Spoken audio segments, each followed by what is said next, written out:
Yeah, this next one was a good one. This was the one of the highlights of the evening. Absolutely, man. Absolutely. Tai Tuivasa in 1 minute and 7 seconds takes out the big bum, the failure as a fighter, the guy who has 0 wins over anyone currently on the UFC roster. I mean, it's 1 minute and 7 seconds. I will say this: Greg Hardy hit Tai Tuivasa with a very good shot, literally wobbles him, and then as he comes in to try to put more damage on him, eats a massive shot, knuckle right to the eyeball. I honestly think this was less of Greg Hardy getting hit with a shot that rocked him and more of him eating a punch to the eyeball and saying, you know what, that hurts really bad and I don't want to do this anymore tonight. And him just essentially crumpling and giving up. Props to Tai Tuivasa. The guy took, I want to say one shoey in the octagon and then about 3 on his way out, even one that had a shot of Dustin Poirier's hot sauce poured in it. You could see Tai misses the guy pouring the hot sauce in it, takes a drink, and is like, what is go? I think he got pranked by like someone like pouring something really weird in the beer. And he's like, oh, you poured some hot sauce in it. Well, that sucks. Yeah, how can you not be happy for Tai Tuivasa? Like I tweeted out, Tai Tuivasa is a party. This guy is a literal human embodiment of partying, and that's just what he does. Props to him. I had nothing on this fight. I picked Greg Hardy to win. I thought Greg Hardy could have came in here, used his length, used his physicality, and won this fight. Neither guy am I impressed with their ability to fight beyond the first round. Tai Tuivasa comes in here. We talked about the leg kicks earlier. I felt like the leg kicks of Tai Tuivasa were going to be absolutely key. They absolutely were. He comes in here, honestly, just fights a real clean game plan, chops Greg Hardy with 4 or 5 massive leg kicks, strikes it, catches him off guard, hits him with a big shot. Props to Tai Tuivasa. And Greg Hardy is just, he plays it like an evil villain role. And it was just like a big win for the fans, for everybody to see the bad guy go down. Tai Tuivasa celebrating the gelatinous melting body of Tai Tuivasa up on the cage taking shoeies. It's a thing of beauty, man. What do you think, Al? Yeah, I had Tuivasa, and it just came down to basically his striking to me and his IQ to be able to react when he gets rocked.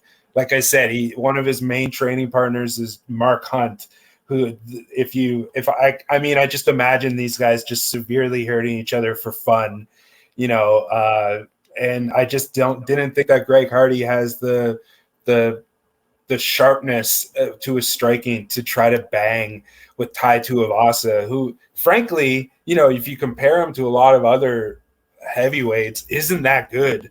But like Dana White said, this was a big night for Greg Hardy. This was kind of a litmus test. This was kind of a loser leaves town, to be honest, because Tai Tuivasa, he came in red hot and then he lost 3 in a row and then came back.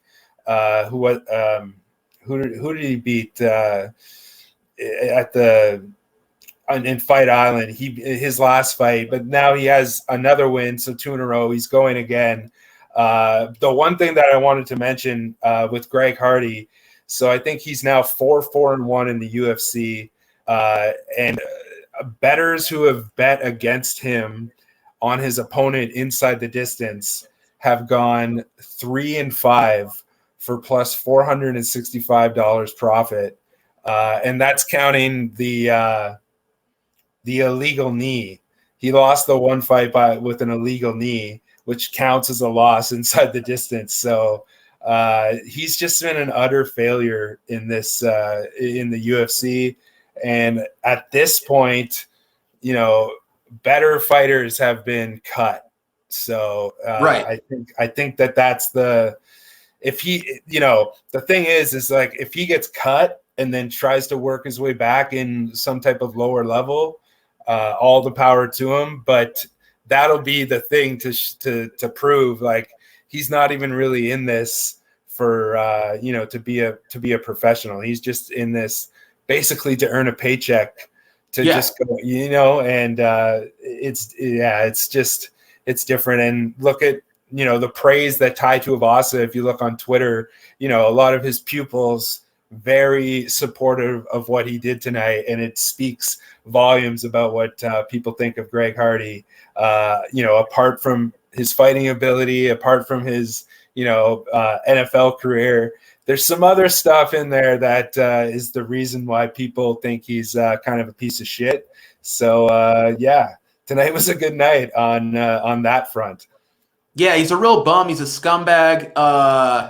He claims he's going to go over to boxing. I wouldn't be surprised if it's the last time we see him in the octagon. I mean, the way that dude ate leg kicks tonight, I think he's probably like, yeah, you know what? I'm going to need to do whatever that's not allowed in, which would be boxing. And I got news for people. He's probably going to go over to boxing. They're probably going to give him some warm bodies to go in there and punch 2 or 3 times, and they'll fall over. But if this guy even makes it to, and I'm being for real, I'm talking the lower rung of professional heavyweight boxers, he's going to get pieced up and knocked out there. I'm not even talking middling dudes. I'm talking like the lowest level guys you're aware of are going to beat Greg Hardy in boxing. It's not going to play out.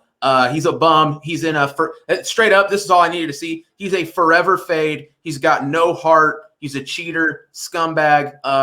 He covers it all, really, and that's all there is to it. Al, do you want to keep rolling here?